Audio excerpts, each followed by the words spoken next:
एक छोटे से गांव हरिपुर में रवि नाम का एक गरीब आदमी रहता था। उसका काम था जंगल से आम तोड़कर गांव में बेचना। उन्हीं आमों से वो अपने परिवार का गुजारा करता था। रवि बहुत मेहनती और ईमानदार था, लेकिन किस्मत हमेशा उसका साथ नहीं देती थी। कई बार पूरे दिन घूमने के बाद भी उसके आम नहीं बिकते थे। एक दिन रवि अपनी टोकरी में आम लेकर बाजार गया। आम ले लो, मीठे रसीले आम। वो पूरे बाजार में आवाज लगाता रहा। एक आदमी उसके पास आया और बोला, आम कैसे दिए भैया? भाई साहब 60 रुपए किलो है। वो आदमी हंसते हुए बोला। ये तो बहुत महंगे हैं, थोड़े सस्ते लगा लो। रवि ने दुखी होकर कहा, बाबूजी, इससे ज्यादा सस्ते नहीं लगा सकता। मैं अपने परिवार का पेट इसी से पालता हूँ। वो आदमी बिना खरीदे ही चला गया। शाम हो गई, लेकिन रवि का एक भी आम नहीं बिका। वो थक कर जंगल के पास एक पेड़ के नीचे बैठ गया। वो आसमान की ओर देखकर बोला, हे भगवान, आज कुछ भी कमाई नहीं हुई, मेरे बच्चे भूखे रह जाएंगे। तभी वहां से एक बूढ़ा साधु गुजर रहा था। बेटा, क्या तुम्हारे पास खाने को कुछ है? मुझे बहुत भूख लगी है।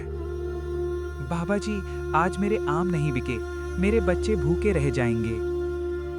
बाबा, मेरे पास बस यही आम है, आप चाहे तो खा लीजिए। साधु मुस्कुराए और बोले, तुम बहुत दयालु हो बेटा। तुम्हारी दयालुता से मैं बहुत प्रसन्न हुआ। मैं तुम्हें एक आशीर्वाद देना चाहता हूँ। फिर उन्होंने अपने झोले से एक छोटा सा आम का पौधा निकाला। इसे अपने घर के आंगन में लगाना। ये कोई साधारण पौधा नहीं है।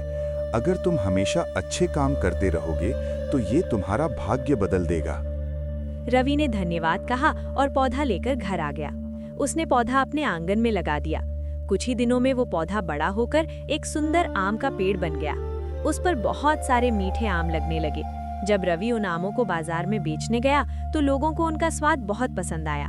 देखते ही देखते उसके सारे आम बिक गए।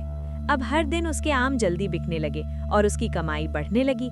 लेकिन गांव का लालची व्यापारी शंकर ये सब देखकर जलने लगा। एक रात उसने चोरी से रवि के आंगन में घुसकर आम की एक बड़ी टहनी काट ली और उसे अपने घर में लगा दिया। वो सोचने लगा, अब मैं रवि से ज्यादा अमीर बनूंगा। लेकिन उसके घर लगाया हुआ पेड़ कभी फल नहीं दिया। उधर रवि का पेड़ हर साल पहले से ज्यादा आम देने लगा।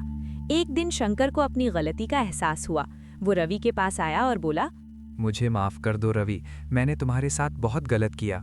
रवि ने मुस्कुराकर कहा, कोई बात नहीं, गलती हर इंसान से होती है। उस दिन के बाद शंकर भी मेहनत करने लगा और लोगों की मदद करने लगा। धीरे धीरे उसका जीवन भी सुधर गया।